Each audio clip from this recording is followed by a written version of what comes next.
Welcome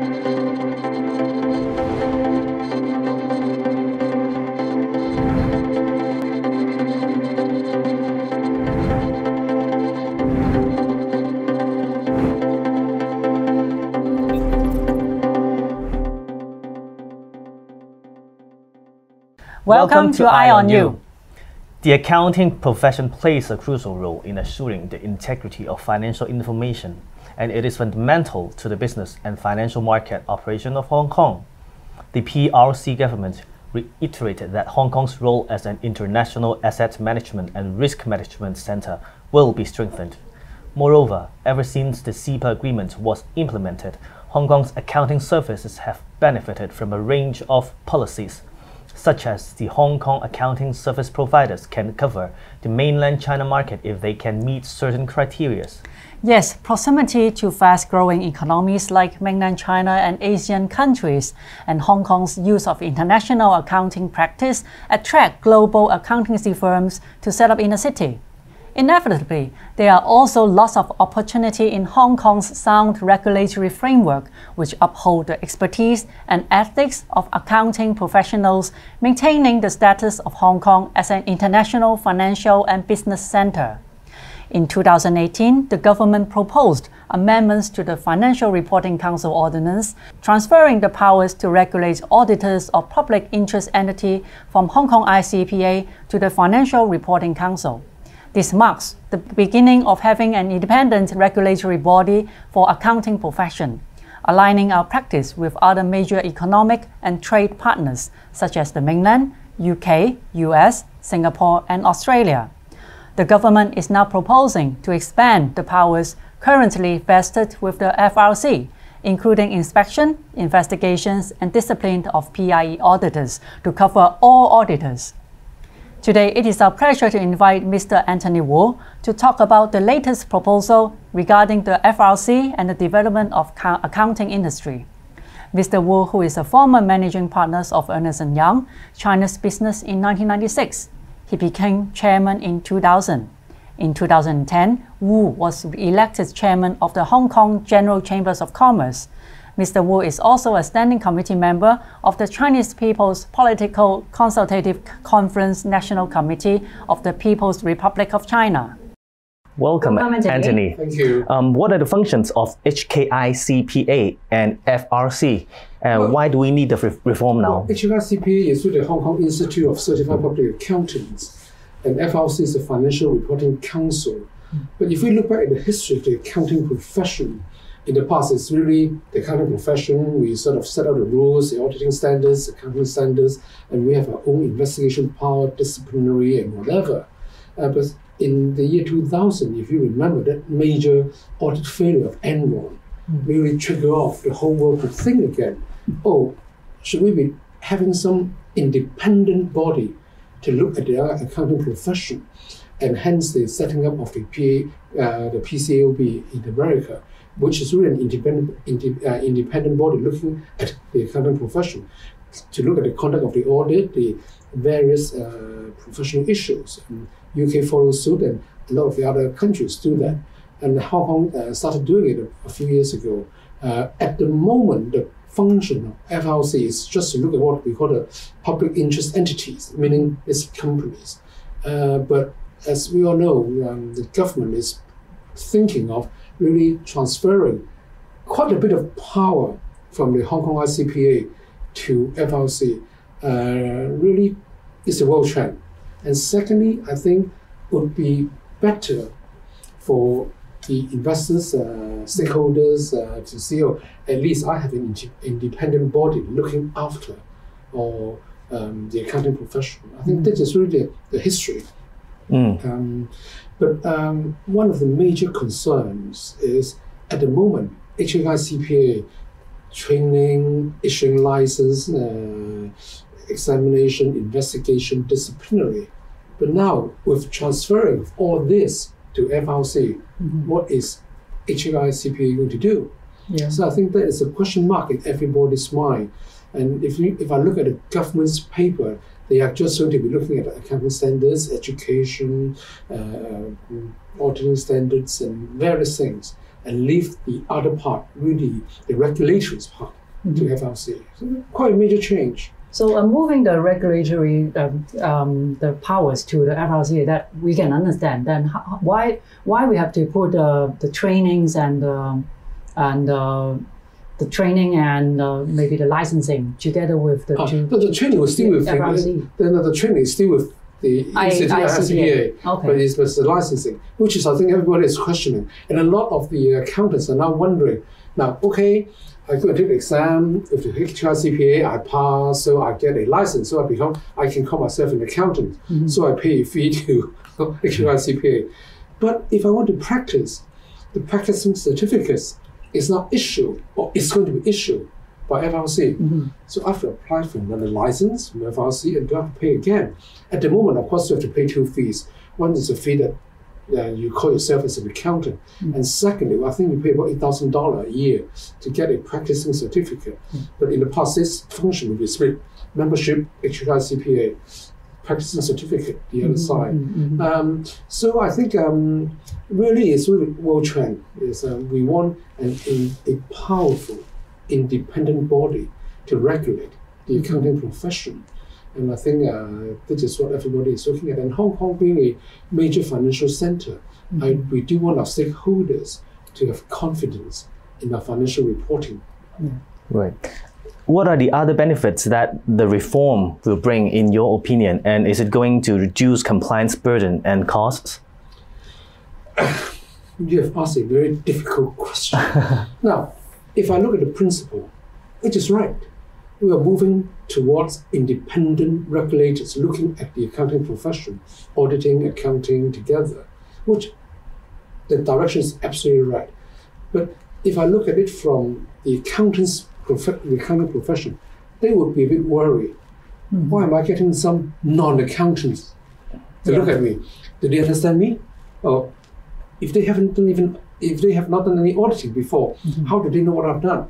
But if I look at the whole setup, I think FRC is quite well set up with a lot of experienced, qualified accountants. So I think that issues can be resolved. But again, from especially smaller practitioners, they're a bit concerned that the onus be too much. Because I'm only auditing maybe a private limited company. Why should I be subject to FRC's scrutiny? I'm not like I'm auditing HSBC or ICBC. Okay, you can look at it, but there is a big difference between major listed companies and private businesses. So there must be a very huge reform in the FRC as well, because they need more manpowers and more professionals to look at the whole profession, because there are more than like 34,000 accountants in Hong Kong. Yeah, absolutely. At the moment, and I was quite surprised how efficient FRC is. They have only about 50 people at the moment. But of course, they're only looking at listed companies at the moment. But when you transfer all this power to FRC, I think they do need to increase their manpower substantially, because now you're looking at all the practicing accountants.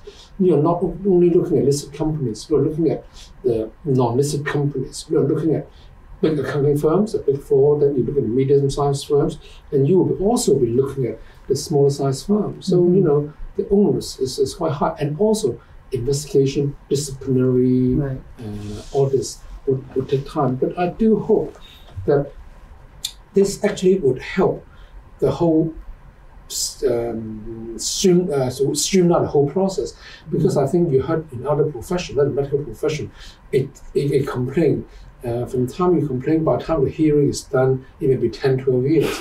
In the accounting profession, it's about the same, 10, 15 years. And, it's a drag on the person who has been complained. But if they could really shorten this process, then that would help everyone. But I think the most important thing is Hong Kong as a major financial center. If we can have quality financial reporting and supported by an independent regulator, I think that would help to enhance Hong Kong's position as a major international financial center. So will you agree that this will improve or enhance the professionalism for accounting? I certainly do. And I do hope that especially what we call the smaller or medium-sized accounting firm would come to terms with it, because I know they're worried. So what they are worried about? They worry about, I'm only a small firm, my firm's only 30 people, but if I'm going to be subject to FRC's review, I'm going to fail.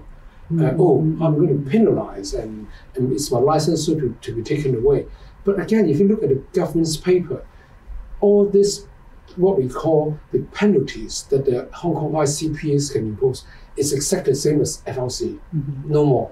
So like, I can't remember the exact figure, like if you are sort of a small medium-sized firm, private enterprise, the maximum fine is only $500,000. Not only it's $500,000, FRC would have the same ceiling. So not like that FRC is going to impose $10 million on you. So far as the penalty is concerned, it's the same. And as Christopher Hui, our secretary, said, really I'm only moving houses. The contents is the same because the penalty, the disciplinary, the investigation is the same. I'm just moving this part of the function from Hong Kong ICPA to FRC, which again is a matter of perception. It's not accountants looking at accountants. It's really an independent body, not practicing accountants, looking at the practicing accountants. Then for smaller firms or for medium-sized firms, they wouldn't have that concern because it's actually the same regulations and same reporting requirements and so on. Yeah, but I think when this news first came out, they were worried. But I think both Kevin Wong, the chairman of the FRC, and the government has been trying very hard in the last couple of weeks to explain to the smaller size medium firms or different organizations to assure them that really it's moving house. It's just really not putting additional burden on them. But I can see, when you're used to something, you rather continue to be governed by the same body. Status quo. Something new. I mean, everybody will be, what is the real motive behind it? And the other concern is some accountants who are not practicing what we call the accountants in the commercial field, the CFO of companies. They are wondering, are we going to be governed by FRC in the future? Because at the moment, they are really not being regulated by anyone, except if they're CFO of the even not the ICPA. But if you're CFO of a listed company, then you are governed by SFC and the stock exchange. But a lot of the accountants, they're working in major private companies. They said, are we going to be monitored? But I think the government has actually come up with some statements saying, look, we are not going to just look at you. But if there's a complaint against you, you have done something wrong, then that is the trigger point. They will not automatically go and sort of regulate all the individual CFOs. But I think in general, for the profession, they still need the secretary to explain further on what happened next and what will be the future of FRC. Absolutely. I think, as we all know, the communication, explanation is very important. I think when the secretary first wrote in his blog, and I think it was, what's going to happen? And admittedly, over the last 2-3 weeks, both the chairman of FRC and the government have been to many forums, webinar, and seeing individual interest groups, small, medium-sized firms, big four accounting firms, and to explain the rationale behind it. And I believe that I think most of the people now come to terms with it. But again, the devil is in the details. Can you explain more and and let people know clearly what happened next? Exactly. So just now you have mentioned about Hong Kong is a major financial center. Yes. And how do you think our simple tax system and the high degree of economic freedom encourages investment here? I think first of all, our simple tax system. We do have a simple tax system. Are we a very low tax area? Yes and no. All the other countries or places have reduced their tax rate very much in the last 2 decades. So in order to compete with Hong Kong, we do have a simple tax system. And one thing I sense is a rule of law, which I think is very important. Because if you look at a lot of the multinationals, a lot of investors, when they come to Hong Kong, because there's certainty. I know what environment I'm operating in. I know what tax I'm paying. I know what license I need to apply. And I know how long it takes to apply for all this license, because we do have a very good supply of professional services, accountants, lawyers, bankers, valuers, and whatever.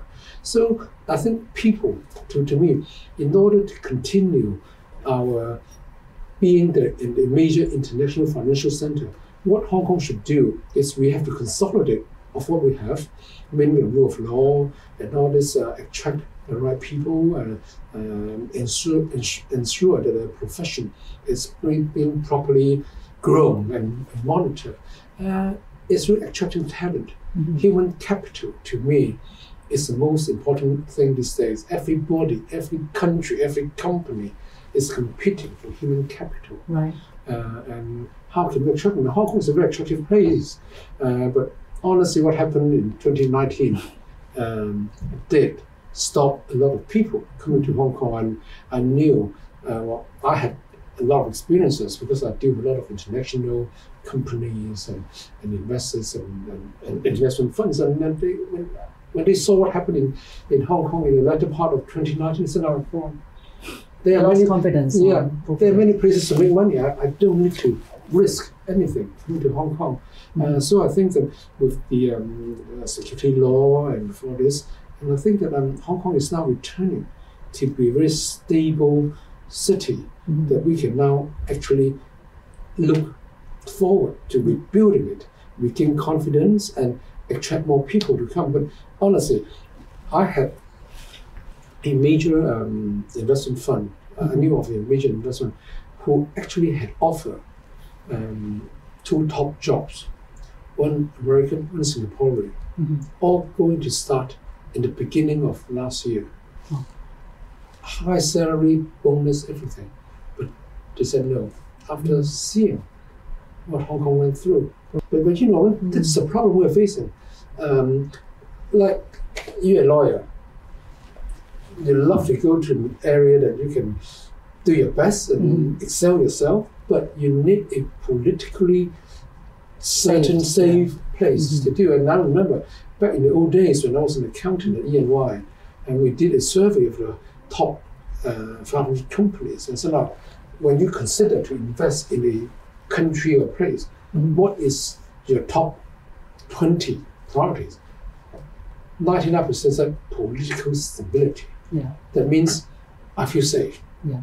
And then the rule of law and whatever.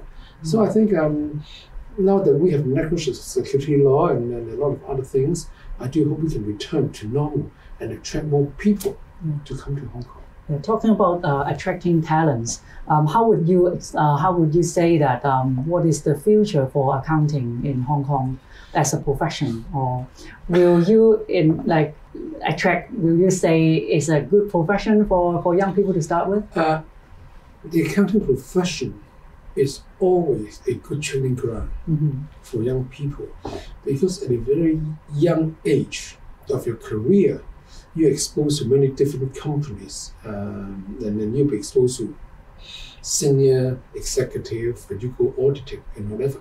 So it's just very good exposure. And if you look at all companies or all entities or even government, what is the end product? It's the financial reporting. Government, how much deficit, how much tax, hospital authority, income, expenses, deficit, Jardines, Swire, Cheung Kong. At the end, it's a financial reporting. So if you have knowledge of accounting, it helps you to grow. You don't need to be the CFO, you can be the managing director or CEO. If you look at HSBC until the last 2, 3, all their number one were accountants by training, because accountant does have a very solid training for the professional people. So I think it's still very good. But on the other hand, the income may not be as attractive as before. Also, the expansion actually is in the mainland. So I think in attracting more talent to come into the accounting profession, I think we have to look at a much bigger area, the Greater Bay Area, the mainland. And I give you an example. Back in, let's say, that year 2000, 20 years ago, all the big 4 accounting firms in Hong Kong may be 1,000, 2,000 people. In the mainland, about the same. Now, all these big 4 the number of staff they have in the mainland is probably about 5 to 10 times of Hong Kong. So where's the growth coming from? It's in the mainland. And I can give you an example. That was when I was the chairman of Eunice Yung, and I asked one of my younger partners, I said, oh, we'll go to Beijing. And he negotiated with me. He said, oh, can I go every Monday and come back Friday? I said, no.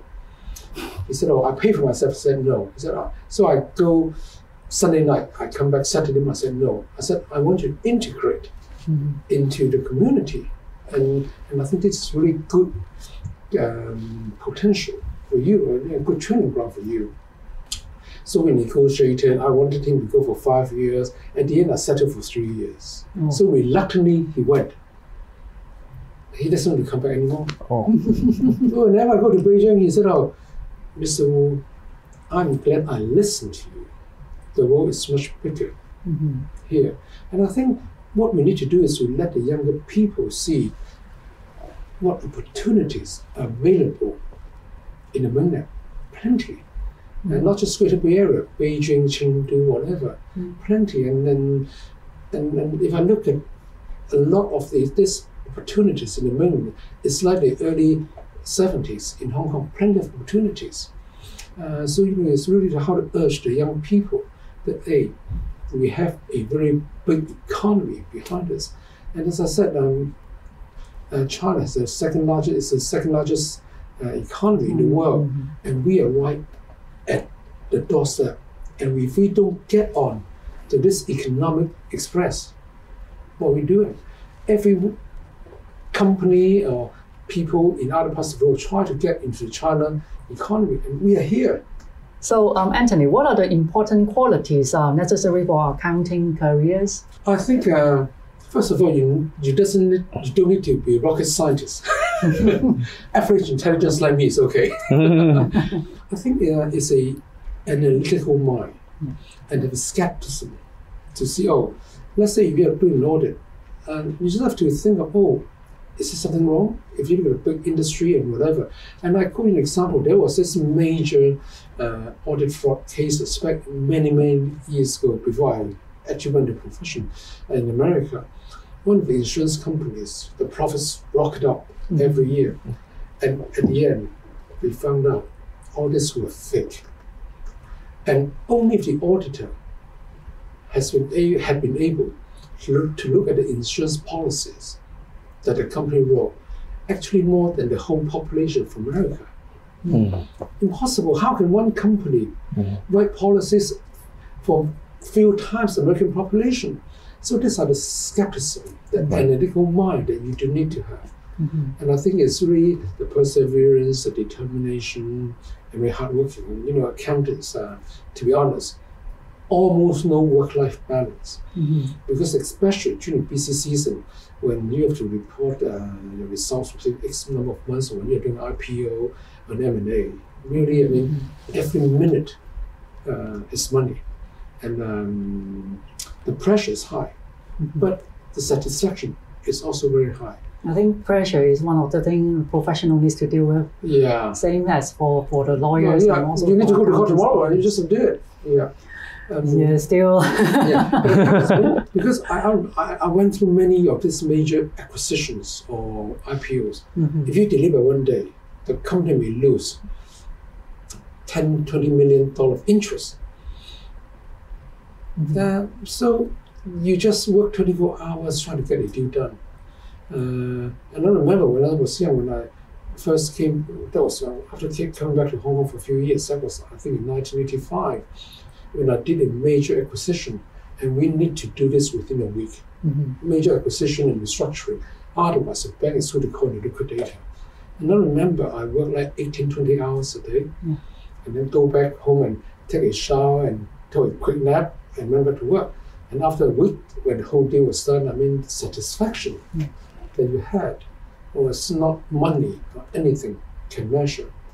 I think it's a norm for all accountants. Right, they have been go through all of the pressures and the stress. And then also, I think being an accountant, just asked that question before, is really the exposure.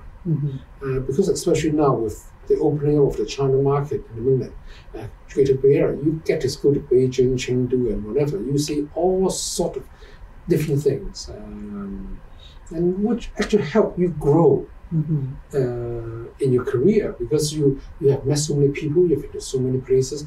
Imagine how many jobs can you be traveling to different parts of the world and talking to most senior guy to very junior guy in a few years. So just now we talk about the Greater Bay Area opportunity, right? Yeah. So what should the university student or secondary school students should prepare themselves to open up their mind or to explore more when they are still in education? First of all, they should learn Mandarin. But I understand a lot. In fact, a lot of the Mandarin, the language actually is no problem now for many students. I think it's sort of an open mind. A lot of people don't want to go north of the border. And I think secondary students, school students, university students, they should have more exchange program. Just go and see. You know, I think once you see it, you believe it. I remember the first time I went to Shenzhen in 1985.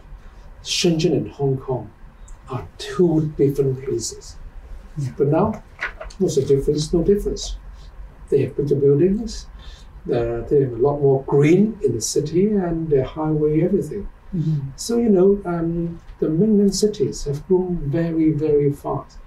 And once you are in and you see it and see how vibrant it is, then you know this is a place you want to be.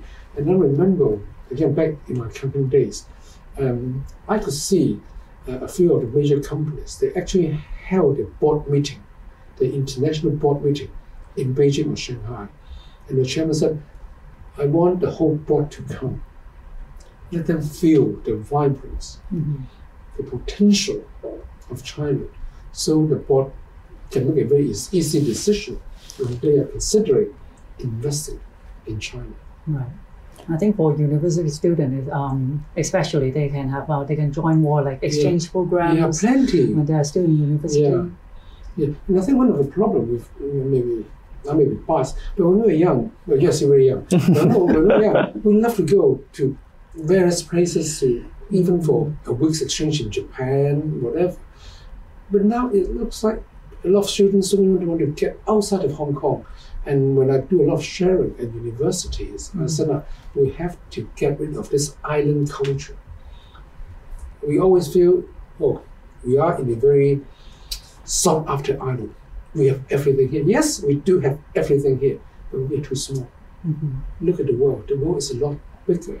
And we just have to forget about this island culture and go out and look at the world. And I'm not just talking about the mainland. Go to America, go to Russia, go to India. I think the more you see, when you have a bigger and better spectrum of the world, you mature faster and you learn a lot faster. And you can actually absorb a lot of other people's good things. And also the money also come from the market size, right? That's right. I mean, look at China. I mean, all these major companies, now all close to 1.4 billion people. Who doesn't want to go into China? And I remember this was the chairman of Ernst & Young, I call Phil Lasky, very visionary.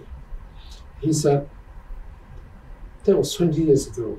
He said, if a company does not have a major operation in China, they can't be the top companies. Look at Apple. Right. Look at everyone. That's true. They all have major companies.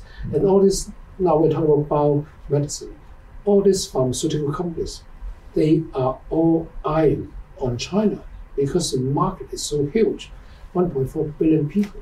And I remember, again, when my firm went to China back in 1980, was we did a feasibility for a major beverages company, which is the easiest to do is, if at that time China may only have 800 million people, but if every 10 people consume one bottle, and if you make 10 cents per bottle, you're okay. So it's just a sheer market size that would be so attractive to all major companies.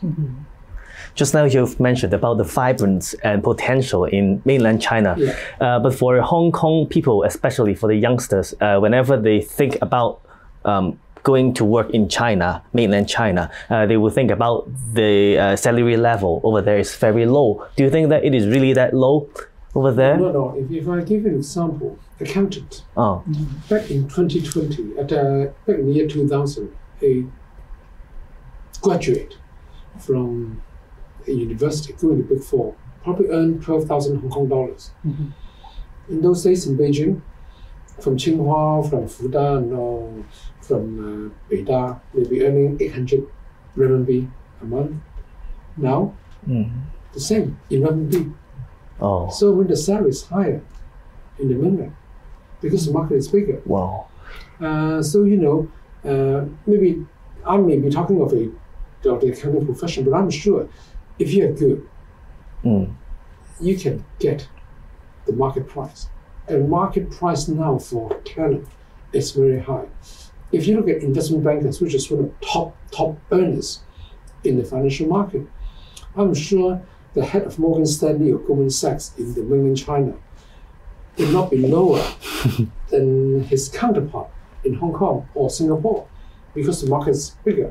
And if you count their bonus, whatever, I'm sure they don't have to worry about the salary level. Of course, the starting point, you may have maybe 5-10% difference. But if you look at the longer term, the growth potential, the career opportunities, there are plenty. Right. Well, I'm wondering, I've always hear people saying that Hong Kongers are no longer competitive in the mainland China. In your opinion, can we survive in the mainland China? Certainly, I never have any doubt that Hong Kong will continue to prosper. My slight worry is what we call the local Hong Kong young people, because now they are facing with fierce competition from what we call the the overseas returning Chinese. And I give you an example. Charles Lee, the ex-CEO of the Hong Kong Stock Exchange. Do you think Hong Kong has no one to do that job? And I remember the selection panel went through, and at the end, they chose Charles Lee. Anybody complain about him? No. But this is a competition we're up against. But we should not differentiate. We are both Chinese. But again, Hong Kong will always be there. Will always continue to prosper. But it's really who would be taking the top jobs in all these major organizations. I remember Hang Jing, when he was still the party secretary of Shanghai, came to Hong Kong when I was the chairman of the Hong Kong General Chamber of Commerce. And I remember categorically his speech. He said, no, hardware, China Shanghai can catch up with you in no time. But one thing we are lagging behind is software. And he said, Hong Kong, please, don't, because you want to do business with the mainland, that you lower the standard. Please move forward faster and higher. That's where Shanghai can catch up. And I think this is what we should have in our mind. We should continue to lead the charge. Medical profession, legal profession, accounting profession, banking profession. We can all do it. And so I have no worry or fear at all that Hong Kong will continue to prosper. It's just who would be the key players in this major organizations or companies. Yes. I think competition always makes us stronger. Make us more competitive amongst, even in the Greater Bay areas, all the cities. We are 9+2 cities, and I think we still have very good potentials for Hong Kong to grow. And I think that all we need to do is have confidence in ourselves. I mean, Hong Kong still produces many top students. Of course, we may argue that the middle part may not be as confident as before because of the competition from the mainland, but don't worry, we still have a lot of advantages, provided you continue to enhance yourself, to educate, to learn more, what we call a continuous professional education. I'm sure we can all find very good positions in Hong Kong. As I know that Anthony is a multi-expertise person. Yes.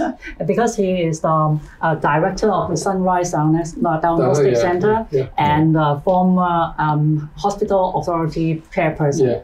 So I will ask you another question, moving on from accounting to medical field. You know that the government is asking us to trying to boost the vaccination rate. Yeah. So as the government is going to let children and youngsters to take the vaccination as well. So how do you think that the government should promote the vaccinations? I think there are three things. I think it's just important that every one of us should go and have the vaccination. Now, okay, there are so many misreporting or whatever. Oh, vaccination cannot prevent you from getting infected. True. Taking vaccination doesn't prevent you from getting infected with COVID. But if you are so unlucky that you are infected with COVID, your symptoms will be a lot lighter. The severity would be gone. Maybe you stay home for 2 days, 3 days, you will have recovered. And I use a very, very simple energy. Assuming you have 10 units of virus, it's upper respiratory, so it comes in your nose and mouth. And you have 10 units of antibody fighting, right? Antibody loss, the virus goes into your lung. Then you're in hospital in ICU. If you have vaccination, you now have 100 units of antibody fighting 10 units of the virus. You're bound to win. So in the fighting, then sleep more, drink more water, you recover. So the severity will be greatly reduced. This is one. And second, you actually protect yourself, your family, and your friends, and your colleagues.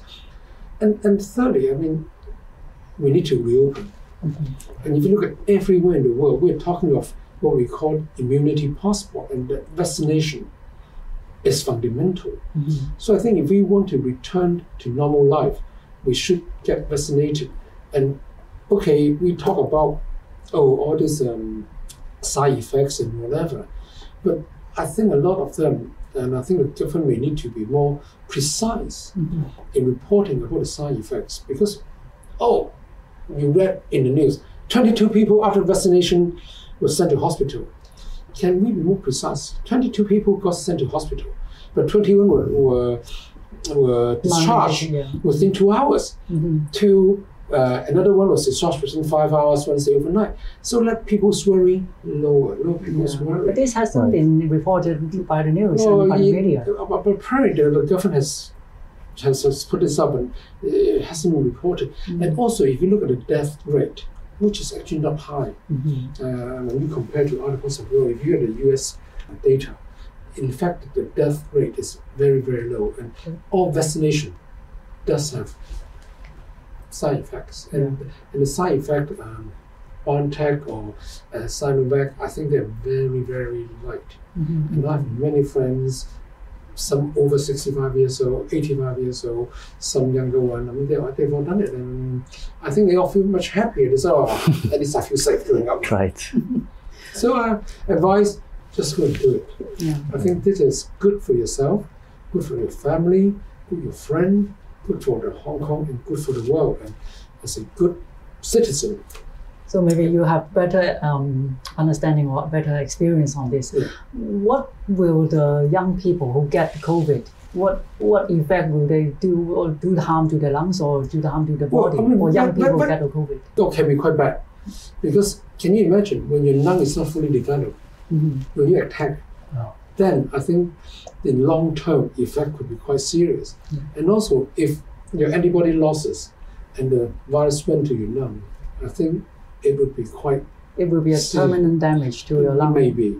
Even for when you're young, when you have permanent damage to young lung. So taking vaccination, I think is important.